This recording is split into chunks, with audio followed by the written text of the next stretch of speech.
Tengo el honor de presentar esta conferencia del doctor Juan Carlos Castillo.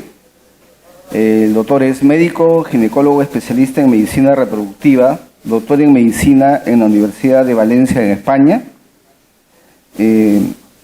revisor destacado y ex editor destacado de la revista Human Reproduction, director científico en el Centro de Fertilidad Instituto Bernabéu y miembro del Consejo Asesor de la Cátedra de Medicina Comunitaria y Salud Reproductiva de la Universidad Miguel Hernández en Elche, España.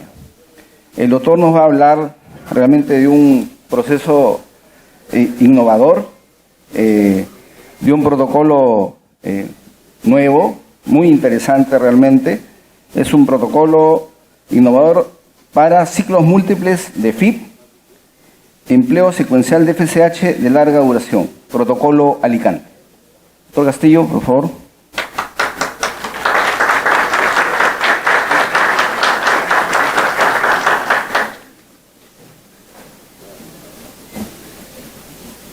Sí, yo creo que sí.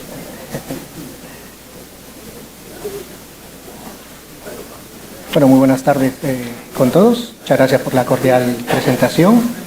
Espero que hayan disfrutado de un suculento almuerzo y que estemos listos para esta sesión de la tarde. Bueno, en esta oportunidad voy a contarles una experiencia que estamos ciertamente innovando en el Instituto Bernabéu. Es un estudio que se podría considerar pues, que está en sus inicios, pero nos parece interesante y va a estar abierto pues, obviamente a todos los comentarios, críticas, preguntas al final de la charla.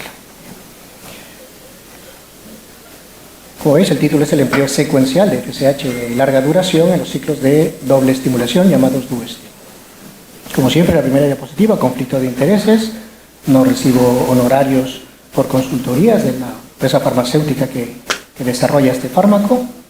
Y no soy accionista tampoco de ella, ya me encantaría. Y otro tipo de apoyo, pues sí, estamos en, digamos, conversaciones para realizar un proyecto, un estudio prospectivo randomizado con la colaboración. Pero al momento, pues no recibo no hay ningún conflicto de interés de este aspecto.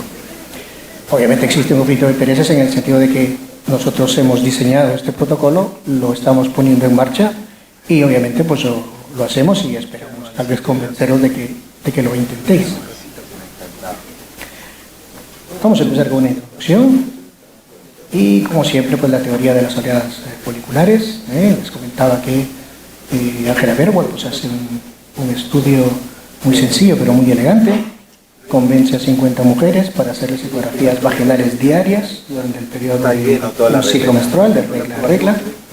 Y ella describe pues, la llamada teoría de las oleadas foliculares. Si vemos en detalle esta teoría de las oleadas foliculares, pues todos conocemos la primera fase, baja la regla, empieza un proceso de reclutamiento en el ovario, seguido de un proceso de selección y dominancia folicular que finalmente termina en la ovulación. Hasta allí la historia la conocemos. Pero si veis atentamente el gráfico, luego de la ovulación, Ángela mira, verifica, ve que nuevamente se produce empiezan a aparecer una serie de folículos centrales en el ovario, empiezan a crecer, como veis en el gráfico, incluso alguno de ellos llega a la etapa de dominancia, 14-15 milímetros, pero esa oleada nunca ovula. Nunca ovula. Pues Ángela describe esto por primera vez en humanos. Esto ya se conocía en modelo animal, pero es la primera vez que se describe en humanos en el 2003, y ella postula en ese momento que estas oleadas podrían ser susceptibles de responder a dosis altas de FSH. Esto obviamente es el principio fisiológico de la estrategia de DUESTIM. Sin embargo, como comentamos en la charla de la mañana, la primera apreciación clínica viene del grupo chino de Kuang.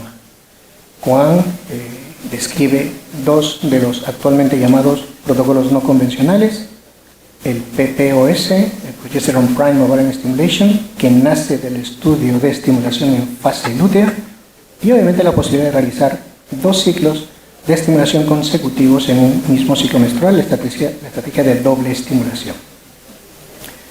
Si nos enfocamos en la primera, durante la charla de la mañana, pues describimos este estudio, estimulación en fase lútea. Juan dejaba ovular a las pacientes, 2-3 días después, una vez confirmada la ovulación, empezaba con estimulación ovárica, no empleó en ese estudio ningún fármaco para prevenir el pico y sobre 240 pacientes no tuvo ningún pico prematuro de LH. Es aquí donde él realiza esta hipótesis de que en presencia de niveles altos de progesterona, pues la hipófisis se inhibe y obviamente no existe este pico prematuro de LH. Este estudio pionero pues derivó en lo que se conoce actualmente como el PPOS, Progesterone Prime Ovarian Stimulation, del cual ya hemos hablado en extenso en la charla de la mañana. Pero además, el doctor Kwon describe por primera vez el que llamó originalmente protocolo Shanghai, el cual permitía hacer 2 estimulaciones consecutivas en un mismo ciclo menstrual, avalado o con base en la teoría de las oleadas foliculares descrito por Angela Bergman. Si bien es cierto, Kwon fue el pionero, pues vino el grupo italiano, Filippo Baldi, Cimadomo, Boiarelli, y de alguna manera perfeccionan o afinan un poco más este protocolo, lo veremos en detalle, y además le acuñan un nombre que es, pues sí, un poquito más marquetero, Duo-Steam, que es con el nombre que lo conocemos actualmente. Si vemos en detalle el protocolo de Duo-Steam, lo veremos en las siguientes diapositivas, lo que podemos decir en un momento es que con base a la teoría de las oleadas foliculares tenemos ahora 2 protocolos no convencionales, el de Prime con progesterona y el Duo-Steam. Y como les decía, si es que vemos en detalle el ciclo de Duo-Steam, como está descrito en el artículo de Ubaldi, inicia la estimulación en los primeros días de la regla, FSH diaria, él describe la combinación de FSH más LH, que se puede obtener con un solo inyectable, llámese Pergoveris, o a veces necesita de 2 inyectables para tener efecto FSH y LH al mismo tiempo. Luego, protocolo de antagonistas en dosis múltiple flexible, folículo de 14, se inicia el antagonista, otro inyectable, primer trigger con decapeptil y luego se procede a la primera punción. Posteriormente a la primera punción hay un lapso de tiempo, hay un gap de tiempo. La verdad que suele ser muy variable y tampoco es que estaba sometido a mucha evidencia. Algunos esperaban 1 día, 2 días, otros hasta 5 días. En fin, una vez pasado este tiempo, se empieza nuevamente con la estimulación, esta vez en la fase lútea, protocolo básicamente el mismo, combinación FSH más LH recombinante. Nuevamente unos días después, identificado folículo dominante, se añade el antagonista. Finalmente se procede al segundo trigger, segunda punción. Como vemos, pues en un lapso muy corto de tiempo la paciente necesita muchos inyectables. Y ya sabemos cuál es la consecuencia lógica de esto. Pues estamos incrementando la carga de tratamiento para nuestros pacientes. De forma paralela, pues ya desde hace muchos años tenemos en nuestro armamentario la corifoliatropina alfa.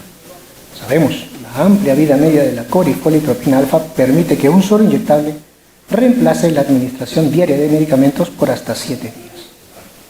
Este fármaco ciertamente fue desarrollado como una alternativa a la administración diaria de FSH. Y es una molécula que forma parte de nuestro armamentario, avalada por evidencia, como el estudio ENGAGE, uno de los más grandes hechos en reproducción asistida. Entonces, con estas premisas sobre la mesa, nuestra hipótesis de estudio fue: si empleamos corifoliatropina alfa en ciclo de Duo-Steam, tal vez la dosificación secuencial cada 8 días de forma continua podría ser una buena alternativa a la administración diaria, y tal vez de esa manera podríamos disminuir la carga de tratamiento, pero a la vez conseguir un número similar, un rendimiento adecuado opositario. Entonces, con esta hipótesis de estudio diseñamos pues la idea, diseñamos nuestro protocolo, lo describiremos en breve. El protocolo pues tuvo que pasar todos los filtros de la legislación española, el comité de ética local, valoración por la Agencia Española de Medicamentos, fue oportunamente inscrito en el Clinical Trials y lo diseñamos de la siguiente manera. En un primer momento estuvo diseñado como un estudio de no inferioridad. Necesitamos solamente 15 pacientes para demostrar que era no inferior al protocolo estándar. Pero ya tenemos más de 30 pacientes incluidas. De hecho, yo les vengo a mostrar la experiencia ya de 30 pacientes. Esto eleva la potencia estadística ya a un estudio de equivalencia. De hecho, el poder estadístico ya es del 90%. En cuanto al grupo control, No pudimos hacer un estudio paralelo, el fármaco es un protocolo todavía experimental, entonces vimos nuestra base de datos, ciclo de DuoSteam entre los años 2021 y 2022, que recibieron el protocolo estándar, dosis diarias de FSH, e hicimos un emparejamiento. Variables en nuestras pacientes de estudio, variables en las pacientes de grupo control. Antimuleriana, primera variable, más o menos 0,4 picomoles por litro, y como variable secundaria la edad. Intentamos buscar en la base de datos las pacientes que más se asemejaban a las incluidas en el grupo de estudio. Nuestro outcome primario fue el número de ovocitos recogidos. Outcome primario, número de ovocitos recogidos.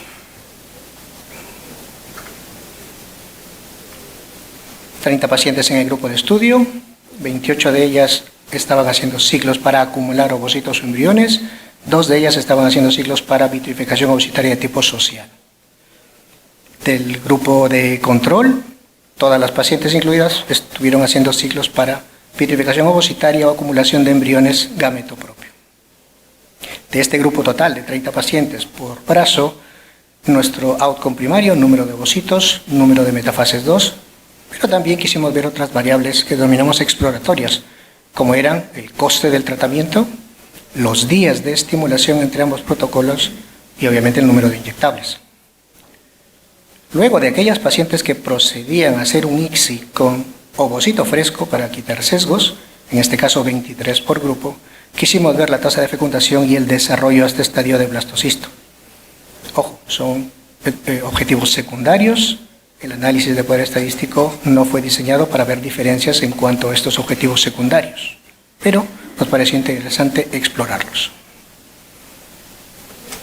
Este sería un esquema de lo que duraría un ciclo de DuoSteam, más o menos unos 9-10 días fase folicular, unos 12 días fase lútea aproximadamente. Pues lo que hicimos fue, primeros días de regla, empezamos con un inyectable de corifolietropin alfa. Al octavo día seguíamos con otro inyectable, entre medias la primera punción se completaba y seguíamos así, de esta forma, hasta completar un ciclo de doble estimulación. Adicionalmente, como sabéis, como habréis visto en la ponencia de la mañana, pues exploramos o utilizamos mucho la progesterona natural micronizada, pues la empleamos también en este protocolo, recuerden, todos van a frisol, de forma continua desde el primer día de estimulación hasta el día antes del segundo trigger. Progesterona natural micronizada, 200 miligramos vía oral por la noche. Y enseguida entenderán por qué por la noche. Días de estimulación. Comparar los días de estimulación entre ambos protocolos fue una tarea un poco compleja, porque si veis nuestro diseño es más bien un diseño de estimulación continuo. Sin embargo, el diseño de Filippo Baldi, el DuoSteam clásico, después de la primera punción, ya sabéis que hay un pequeño gap, 1, 2, 3, 4, hasta 5 días, dependiendo del médico, del facultativo, entonces pues era difícil comparar. Entonces, con motivos pragmáticos, para ver si ambos procesos de estimulación duraban lo mismo, convenimos en contar los ciclos de control DuoSteam clásico desde el primer día de estimulación hasta el día del primer trigger y luego desde el día siguiente a la punción hasta el segundo trigger, de tal manera que tal vez podríamos tener una comparativa pues certera. Y estos son los resultados. Características basales. Si vemos, la hormona antimuleriana en estas 30 pacientes por brazo era de 6,1 y fue prácticamente idéntica entre ambos grupos, lo que nos dice que hicimos un emparejamiento muy bueno, muy certero. Prácticamente era idéntica la antimuleriana entre ambos grupos. Entendemos que la antimuleriana es el marcador hormonal, pues probablemente objetivo más fiable para predecir respuesta. Es decir, que si partíamos de una población homogénea en cuanto a respuesta, pues tendríamos que ver también un resultado similar en cuanto a los fármacos. Si vemos la edad, pacientes de mal pronóstico, 40 años, 39 años, casi 40, todas ellas serían catalogadas como Poseidón tipo 4. Ya sabemos que es un perfil muy difícil, todo un reto. Y el índice de masa corporal, pues todas ellas eran normopeso. Resultado objetivo primario. Número total de ovocitos, como veis, no hubo diferencia entre grupos. Ni del número total de ovocitos, ni del número de metafases 2. Además, quisimos ver en este grupo total de 30 pacientes por brazo el coste. Nos interesaba ver si de repente la estrategia era más costosa. Pues no. El coste por ovocito recuperado y el coste por ovocito metafase 2 era similar entre ambos grupos, no es más costosa. Y obviamente, y de remarcar, el número de inyectables. 31 de media en el protocolo convencional versus prácticamente 4 en el protocolo de estudio. Altamente significativo. Luego fuimos a las variables exploratorias. Recordemos, sample size no está, no garantiza que estos resultados serán fiables, pero, como veis, tasa de fecundación similar y número total de blastocistos también similar. Es decir, que parece que no es peor la estrategia en cuanto al desarrollo embrionario en el laboratorio. Pues bien, con toda esta información, cosas a tener en cuenta. En primer lugar, pues en este estudio, que si bien es cierto, es todavía tal vez exploratorio, pues sí, damos evidencia pionera de que la administración secuencial de corifoliatropina alfa a intervalos de 8 días, mantenida a lo largo de un ciclo de doble estimulación, nos produce resultados equivalentes en cuanto al número de ovocitos y de metafase 2 si lo comparamos con estrategia de administración diaria de FSH. Segundo, y muy importante, la estrategia disminuye drásticamente el número de inyectables necesarios para completar el ciclo de Duodestim. Y hasta donde sabemos, pues la estrategia no ha sido descrita hasta el momento. Pero tiene ventajas adicionales que fuimos descubriendo durante el desarrollo del protocolo. Sumado a la reducción de la carga de tratamiento, que ya lo agradecen las pacientes, y como veréis en la charla de mañana, algunas de ellas incluso querían continuar con más ciclos adicionales consecutivos, pues hemos visto que es muy probable que se disminuya el error de la administración. La paciente sabe que cada 8 días tiene que administrarse la lomba, es decir, si el primer lomba fue puesto un lunes, todos los lunes será su lomba. Y ya sabemos que como tiene 7 días de actuación, pues no tendrá ese riesgo de cada día poder cometer un error. Y lo mismo para la progesterona, lo toman una vez por las noches y lo mantienen hasta el final del segundo trigger, es decir, muy conveniente para ellas. También es de fácil planificación porque al menos en nuestro centro a la paciente se le asigna una coordinadora personal, que es un poco la que monitoriza su ciclo de estimulación en cuanto a la parte administrativa, le da la hoja, el esquema de medicación, pues para ellas también resulta muy fácil, ¿eh? Saben que no tienen que cambiar de dosis porque todo es, bastante sistematizado. E importante también, descubrimos que podríamos prescindir del día 5 de estimulación, el control de estimulación en día 5, porque todas las pacientes fueron con progesterona, es decir que no íbamos a tener pico de LH, o si lo teníamos iba a ser igual que emplear el antagonista, entonces decidimos en la práctica obviar el día 5 y la paciente su primer control era directamente en un día 8, es decir, disminuíamos incluso la carga asistencial. Y finalmente, y quiero destacar este punto, la administración de progesterona natural vía oral. ¿Por qué? Sabemos que por vía oral la progesterona natural se metaboliza en el intestino, en el hígado y genera una serie de subproductos, submetabolitos. Estos subproductos actuarían como moduladores positivos naturales del receptor neuronal GABA, lo que proporciona una explicación para esas propiedades ansiolíticas que a veces nos manifiestan los pacientes cuando recurren a la vía oral.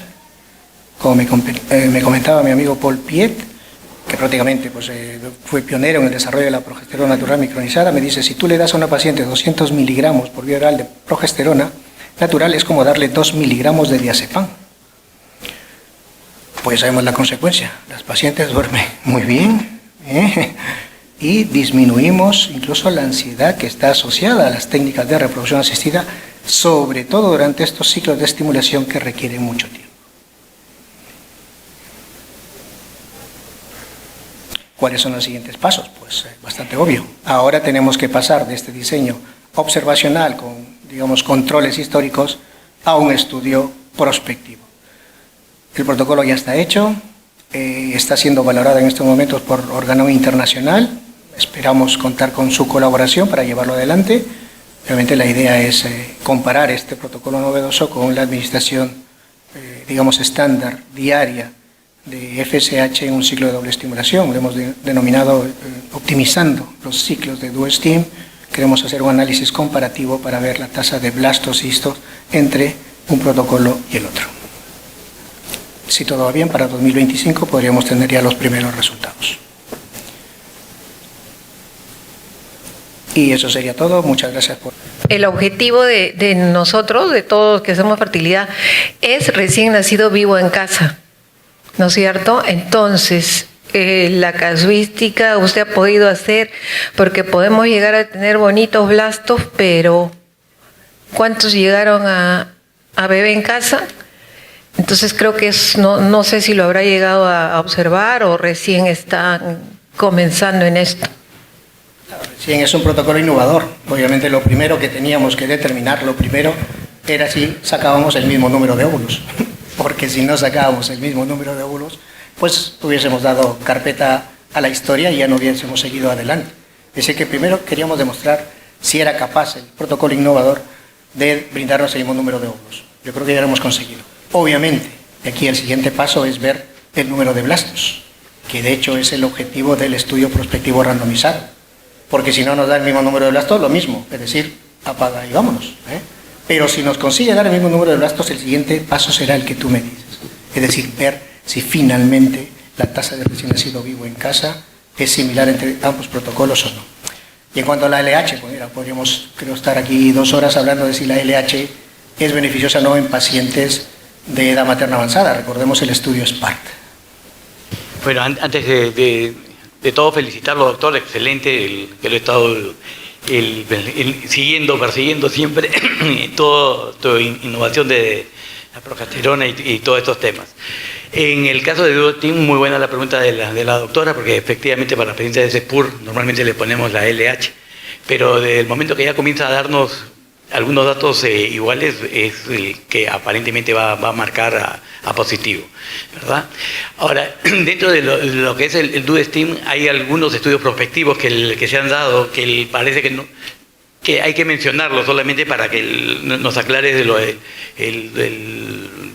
BISTIM, el DuoPic, y eso por un lado, y por el otro lado del doctor Tosi de Italia, que también sacó un par de artículos hace poco en el Human Reproduction. Oye, tranquilo, chicos. Claro, no pasa nada. Ya. Yo creo que mi pregunta está un poquito intensa. No vuelvo a hablar. He vencido los cimientos. Sí. Soy un terremoto. Sí. Entonces, algún comentario de lo del doctor Tosi, ¿no? Que como que nos mete esa aguja que podemos terminar haciendo un cáncer de ovario, ¿no? En pacientes con DuoStim en la segunda estimulación. Hombre, sinceramente, a ver, ya es a título personal, el editorial de Tochi, pues la verdad que es un poco alarmista, porque hasta el momento no existe ninguna evidencia de que estrategias como el DuoStim o el PRP, que tampoco pues, parece que le agrada, vaya a incrementar el riesgo de cáncer ovárico. Pero bueno, es un artículo de opinión, así como Tochi dio ese artículo, pues otros autores han rebatido también el tema. Entonces, pues yo entiendo que eso es algo todavía abierto, pero no existe evidencia al momento de que sea una estrategia deleteria. En cuanto al ciclo de DuoStim, a ver, obviamente podemos defenderlo. Hubiese sido una pregunta muy interesante para el doctor Neuspiller, que creo que nos habló sobre DuoStim. Tengo conocimiento de los estudios de Massim y de María Cerrillo. Ciertamente nos dice que la estrategia en cuanto a número de ovocitos es similar si es que haces un DuoStim o si haces 2 estimulaciones separadas. Bien, yo concuerdo con eso. No creo que saquemos más ovocitos de esta manera en DuoStim. Lo que sí, acortamos el tiempo de tratamiento. Yo creo que eso es una ventaja. Sí, exactamente, doctor. Eso cortamos el abandono y el tiempo de conseguir el bebé euploide. Pero ¿por qué es que cree usted que no termina de pegar en el mercado de los médicos? Porque la gran mayoría como que no le entra al DuoStim y realmente yo en la pequeña porción que hago veo que ayuda muchísimo, más en esas pacientes que siguen aumentando en edad y que lógicamente y con la innovación de la progesterona también se ha implementado y caminan perfecto. Entonces, no sé qué comentario. No estoy al tanto de, por ejemplo, la frecuencia del ciclo de Duo-Steam en Latinoamérica o puntualmente en Perú. Si te puedo contar la experiencia puntualmente de España y tal vez de los países mediterráneos como Italia. Pues estamos haciendo muchísimos ciclos de Duo-Steam. Muchos ciclos de Duo-Steam porque la media de edad de nuestras pacientes, y si tengo que verificar que yo trabajo en la actividad privada, pues cada vez está aumentando. La media ya se aproxima a 39 años, al menos en el Instituto Bernabéu. Entonces muchas de estas pacientes pues son tributarias o se les ofrece la estrategia de Duo-Steam y cada vez estamos haciendo más ciclos de Duo-Steam, al menos en España. ¿Y Duo-Steam para todas las pacientes o para las pobres respondedoras? Y ahí es la última, me cayó. Sí, la pregunta. Hombre, igual, obviamente eran muy buenas preguntas para el doctor Spiller, que expuso sobre Duo-Steam por la mañana. Yo, al menos lo que tengo que decir en este momento es que si vosotros en algún momento veis indicado hacer un ciclo de Duo-Steam y vuestra paciente está de acuerdo, pues entiendo yo que el empleo de corifoliatropina alfa debe estar sobre la mesa. Muchas gracias, doctor. Bueno, doctor Castillo, una pregunta que quería comentarle con respecto al uso de la corifoliatropina alfa. ¿Cómo hacen ustedes en el caso de uso de Duo-Steam con este tipo de producto a poder frenar el esquema o bueno, poder frenar los casos de hiperestimulación ovárica? Porque ese es el gran reto cuando se utiliza una sola dosis. Sí. Bueno, nuevamente recordar que si veis la media de edad de pacientes y la antimuleriana eran Poseidón 4, es decir, eran pacientes que prácticamente por definición no tienen riesgo de hiperestimulación ovárica. Obviamente no hemos tenido ningún caso. Que se pueda emplear este protocolo en otro grupo de pacientes como normorespondedoras, pues está por verse. En este primer avance pues queremos solidificarlo en lo que son las bajas respondedoras, que tenemos ese grupo que en este momento es tributario de estrategia de Duo-Steam. Si se consolida en bajas respondedoras, pues igual en el futuro podríamos explorar otros grupos, pero por el momento no lo consideramos. Bien, ¿alguna otra pregunta? La última, por favor, es en razón del tiempo. Doctor, ahí el micro.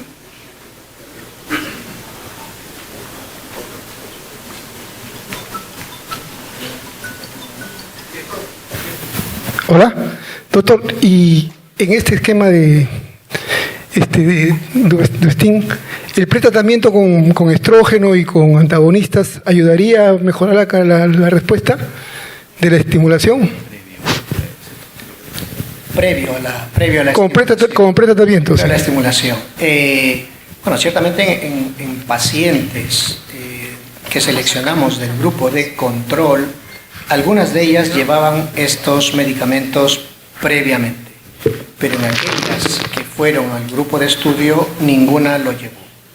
Y si vemos la comparativa en cuanto a número de ovocitos, al menos en este estudio de equivalencia, fue similar.